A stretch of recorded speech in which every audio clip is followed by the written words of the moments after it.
Good morning. I am Dr. R.K. Agarwal, your maths teacher. Today we will see miscellaneous exercise of Set 1, Chapter 1, Set Chapter 1 of Class 11 Maths. And with this, there are 16 questions in this. We are going to solve one by one. And today we are going to take up one and so on. So, question 1 describe among following sets which are subset of one or another. अभी दिया हुआ है x belongs to R and x satisfy equation x square minus 8x plus 12 is equal to 0. अभी एक को set builder form में दिया है, इसे हम रोस्टर फॉर्म या टेबलर फॉर्म में करना पड़ेगा. तो x is equal to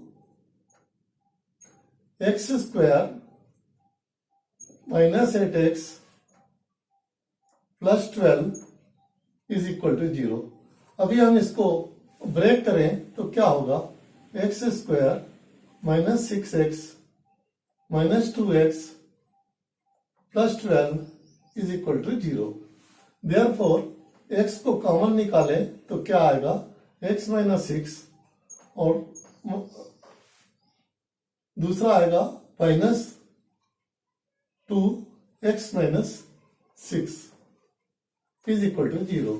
Therefore, x minus 6 and x minus 2 is equal to 0. तो x की वैल्यू आती है 6 and 2.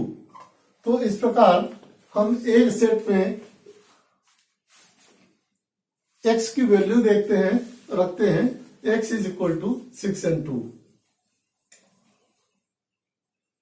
अभी इसका सेट बना है तो set A is equal to set A is equal to 2 and 6. अभी क्वेश्चन में क्या बोलता है, describe among following sets which are subsets of one और अनदर. अभी ये किसके किसके सबसेट है देखना है. अभी A किसका सबसेट है देखें, A B का सबसेट है क्या, हाँ है. तो A is subset of B. ए सी का सबसेट है क्या, हाँ 2 6 दोनों में है. A is subset of C. A D का सबसेट है क्या, नहीं है क्योंकि इसमें 2 6 नहीं है, तो ये एक हो गया. अभी बी का देखें, बी 2 4 6 है, वो ए का सबसेट है क्या, नहीं है. बी सी का सबसेट है क्या, yes, B is subset of C. और बी डी का सबसेट है क्या, नहीं है. अभी C को देखें, C सबसेट है क्या, A का नहीं है क्योंकि 2 4 6 सेट है, यहाँ 2 6 है. B का सबसेट है क्या, नहीं, 2 4 6 ही है और आगे के एलिमेंट्स नहीं है. D का सबसेट है क्या, नहीं है. इस प्रकार C खाली किसी का सबसेट नहीं है. अभी D को देखें, D किसका किसका सबसेट है, सबसेट है D. A का सबसेट है क्या, 2 6, यस, A का सबसेट है. D बी का सबसेट है क्या, यस 6 है, बी का सबसेट है. देन डी सी का सबसेट है क्या, यस 6 है, ये सी का भी सबसेट है. इस प्रकार हम आइडेंटिफाई करते हैं. इसमें ए का सबसेट, ए का सबसेट है बी, ए का सबसेट है बी, ए का सबसेट है सी, बी का सबसेट है सी, डी का सबसेट है ए, डी का सबसेट बी, डी का सबसेट सी है. इस प्रकार क्वेश्चन 1 हमारा कंप्लीट होता है. अभी क्वेश्चन 2 में देखें, इसमें क्या है, in each of the following determine whether statement is true और फॉल्स.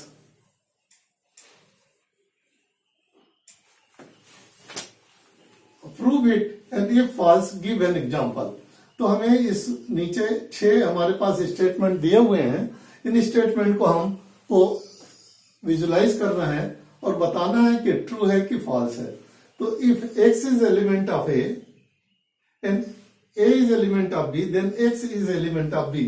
अभी इसे हम देखें एक एग्जांपल के थ्रू. तो x is an element of a. तो a क्या होगा, a is equal to 1 and x. तो x is an element of A and x belongs to A and A belongs to B. A belongs to B. A belongs to B. A belongs to B. B subset है. B is equal to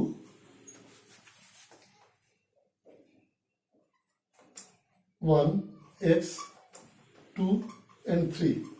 तो B इसमें हो गया. B belongs to A. A belongs to B. अभी next है then x belongs to B. x belongs to B. अभी इसमें देखें A का ये पूरा एलिमेंट है 1x साथ में है तो B belongs to x belongs to B. ये पॉसिबल नहीं है क्योंकि A belong to x B x belongs to A ये पॉसिबल है क्योंकि दोनों एलिमेंट है. बट यहां ये सेट है. सेट बिलोंग नहीं कर सकता एलिमेंट को इसलिए ये फॉल्स होगा. So number 1 is false. Number 2 में if A is subset of B, B belongs to C, then A belongs to C. अभी इसमें क्या बोलते हैं A is subset of B. A is subset of B. So let A be, it is 1, 2. A is equal to 1, 2. B is equal to 1, 2, 3. So A is subset of B. And B belongs to C. B belongs to C. C क्या है? हम C का element लेंगे. C is equal to 1, 2, 3 and 4, 5. तो इस प्रकार देखें कि B belongs to C हो गया. अभी ये पूछते हैं A belongs to C होगा क्या? A belongs to C. A बिल्कुल बिलोंग नहीं कर सकता क्योंकि 1, 2 यहाँ एलिमेंट है और यहाँ 1, 2, 3 टोटल सेट है. So A can not belong to C. So this is also false.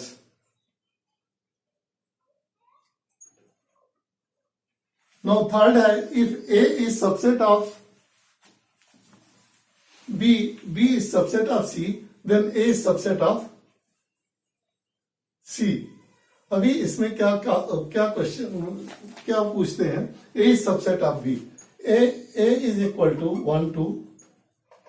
B is equal to 1, 2, 3. A is subset of B and B is subset of C. B is subset of C. C तो क्या होगा subset होने के लिए? इसमें 1, 2, 3 होना चाहिए. 1, 2, 3 and say 4, 5. So B is subset of C. ये हो गया. Then A is subset of C. तो A सबसेट C का होगा क्या? A में 1, 2 है, यहां भी 1, 2 है. तो naturally A is subset of C.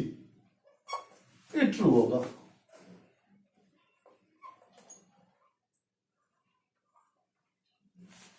अभी फोर्थ है if A does not belong to A is not subset of B and B is not subset of the C, then A is not subset of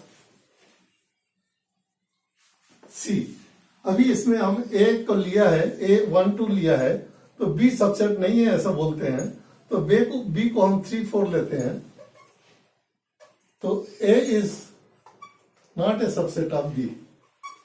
Therefore A is not subset of B and B is not subset of C. तो C को लेना पड़ेगा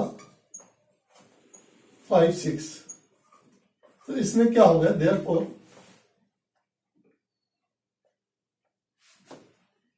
B is not a subset of C. अभी इसके बाद बोलते हैं then prove that A is not subset of C. A is not subset of C. A subset C का हो ही नहीं सकता. A is not a subset of C क्योंकि 5, 6 है, 1, 2 है. तो ये भी फॉल्स हो जाएगा.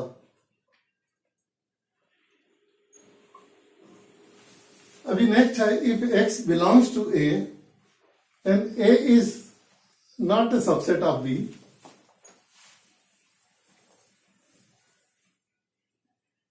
if a belongs to,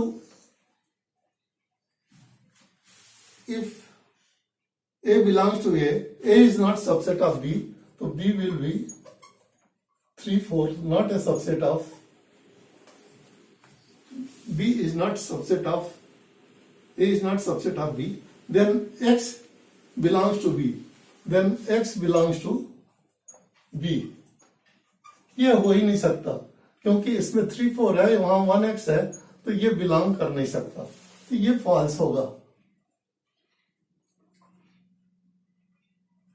अभी लास्ट है, if a is subset of b and x does not belong to b, then x does not belong to a.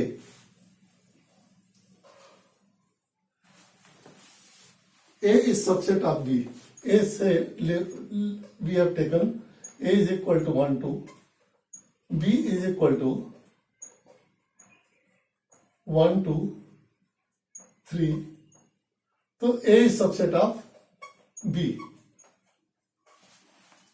Next है, and a does not belong, x does not belong to b, x does not belong to b, then x does not belong to a. तो x, जब ये x b को belong नहीं करता तो x a को भी बिलोंग नहीं करेगा, क्योंकि आप देखिए इसमें x एलिमेंट है नहीं, तो x does not belong to a. So this is true. इस प्रकार आप देखेंगे all the 6 questions have been solved. They were very simple. Only some conceptual requirement was there which one should know. Now next है, let A and B be set such that A union B is equal to A union C and A intersection B is A intersection C, so that B is equal to C. अभी हम देखेंगे A union B is equal to A union C, given A union B is equal to A union C and A intersection B is equal to A intersection C. Prove that B is equal to C. हमें prove करना है B is equal to C. To prove. अभी इसके लिए क्या करेंगे हम, कि इक्वेशन 1 को लेते हैं. इक्वेशन 1 में A union B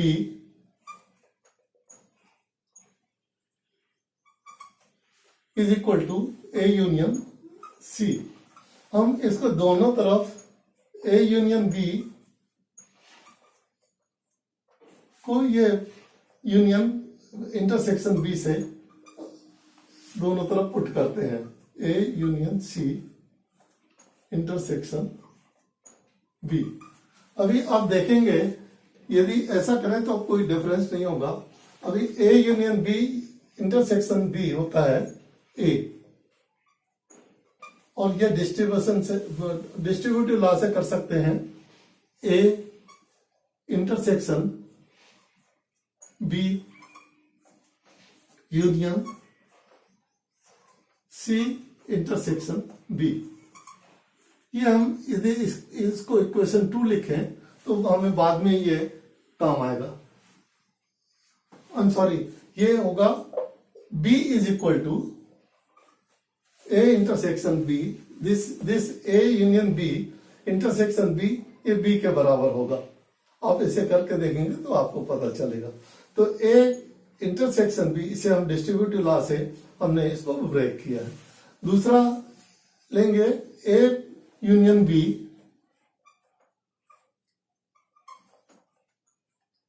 is equal to A union C. अभी दोनों साइड हम इंटरसेक्शन C से मल्टीप्लाई करेंगे. A union B intersection C is equal to A union C intersection C. तो आप देखें A union B intersection C, तो इसको डिस्ट्रीब्यूटिव लॉ से करेंगे तो ए इंटरसेक्शन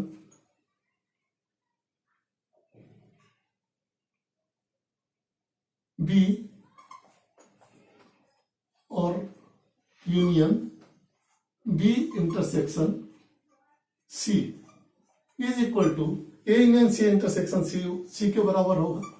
इस प्रकार हम देखें A intersection B union C intersection B B intersection C, एक क्वेश्चन इसे हम 3 लिखें, तो 2 और 3 को देखें तो ये रेसिप्रोकल कर सकते हैं, तो ये सी इंटरसेक्शन बी बना सकते हैं।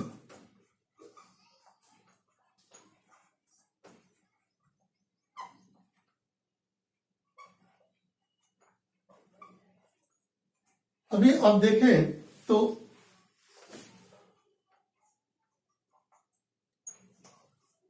इक्वेशन 4 और equation 2, B is equal to A intersection B union C intersection B. अभी ए इंटरसेक्शन बी ये है, ए इंटरसेक्शन बी ये यूनियन है, union C intersection B, C intersection B is equal to B is equal to C. Therefore, comparing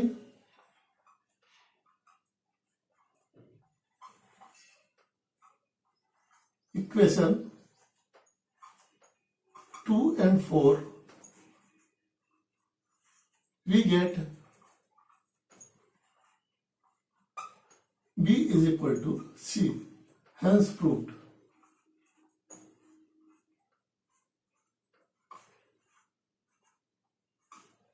इस प्रकार आप